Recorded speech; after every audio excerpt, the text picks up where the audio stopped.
In the early 1830s, a young French aristocrat named Alexis de Tocqueville embarked on a journey across the United States, a nation still in its formative years.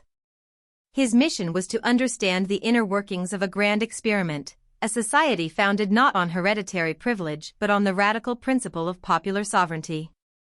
The result of his travels, a penetrating study of American political and social life, remains one of the most insightful portraits of democracy ever written. Tocqueville arrived with the eyes of an outsider, steeped in the traditions of a Europe still clinging to aristocratic hierarchies. What he witnessed in America was a profound culture shock, not of backwardness, but of a vibrant and unsettling equality. He observed a society where social conditions were remarkably level, where citizens interacted as peers, and where the air was thick with the spirit of self-reliance. This equality of conditions, he concluded, was not a quaint American peculiarity but the manifestation of an irresistible historical force, a democratic revolution that was destined to sweep the Western world. At the heart of Tocqueville's analysis is the intricate and often tense relationship between equality and freedom. He saw that in America, these two ideals were not opposed, as many European thinkers feared, but were deeply intertwined. Political freedom, expressed through self-governance and universal suffrage, was itself a form of equality, the equal right to wield political power. However, Tocqueville, with his characteristic foresight, identified a peril within this very equality. He warned that as people become more equal and independent, they risk turning inward, focusing solely on their private affairs and immediate families. This retreat from public life, which he termed individualism, could erode the communal bonds essential for a healthy republic. When citizens care only for their own small circles, they neglect their civic duties and become vulnerable to a new kind of despotism. Thus, freedom and equality exist in a delicate dance. Each can check the excesses of the other, but left unbalanced, they can lead to either anarchic fragmentation or a soft tyranny of conformity. One of the most powerful safeguards against these dangers, Tocqueville noted, was America's decentralized structure of power. He was deeply impressed by the vibrant activity at the local level, from town hall meetings to county courts. This dispersion of authority, from the federal government down to the smallest township, served as a vital check against the concentration of power. It was in these local arenas that citizens received their practical education in democracy. By debating road repairs, funding a school, or electing a sheriff, people learned the arts of compromise, deliberation, and collective action. This fostered a sense of ownership and responsibility for the public good, pulling individuals out of their private spheres and into the life of the community. Tocqueville argued that this local vitality was the true bedrock of American liberty, teaching self-reliance and creating a network of institutions that could resist encroachment from any centralized authority.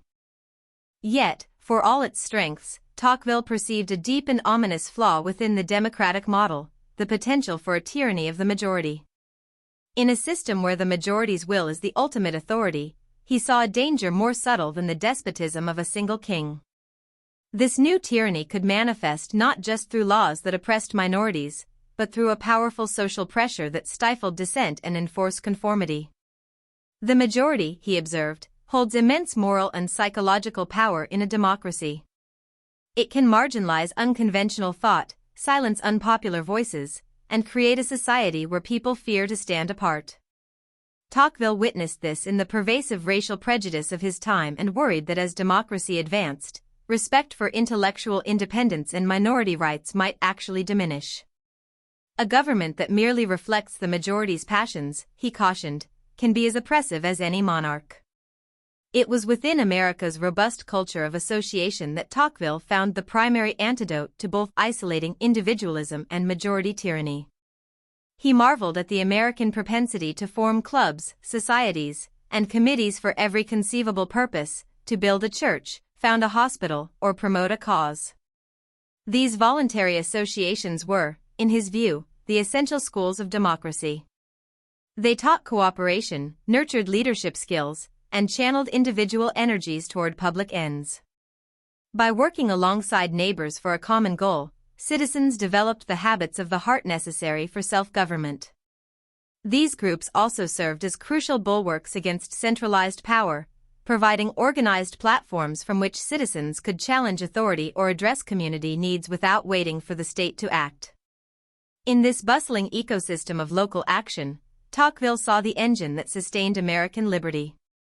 No analysis of America's democratic experiment could be complete without confronting its most glaring contradiction, the institution of slavery. Tocqueville identified it as a mortal threat to the nation's future. The brutal enslavement of black people stood in direct, violent opposition to the founding principles of liberty and equality. He predicted that this profound injustice would fester, creating economic distortions between the industrializing North and the plantation South, and breeding a deep-seated racial animosity that would resist any peaceful resolution. The existence of slavery, he warned, poisoned the well of democracy and set the stage for a catastrophic conflict. It was the dark shadow over the bright promise of the American experiment, a testament to the fragility of democratic ideals when confronted with entrenched inhumanity. Tocqueville's exploration also extended to the role of religion and the distinct character of the American people. He noted that unlike in Europe, where faith often clashed with revolutionary politics, religion in America acted as a stabilizing moral force within democracy. By addressing the soul and preaching fixed moral truths, it provided a check on the materialistic impulses and restless ambitions unleashed by equality. This, combined with a pragmatic, commercial spirit and a deep-seated belief in the sovereignty of the people, forged a national character uniquely suited to self-rule. Ultimately, Tocqueville's work is neither a simple celebration nor a condemnation. It is a clear-eyed diagnosis of democracy's virtues and its vulnerabilities.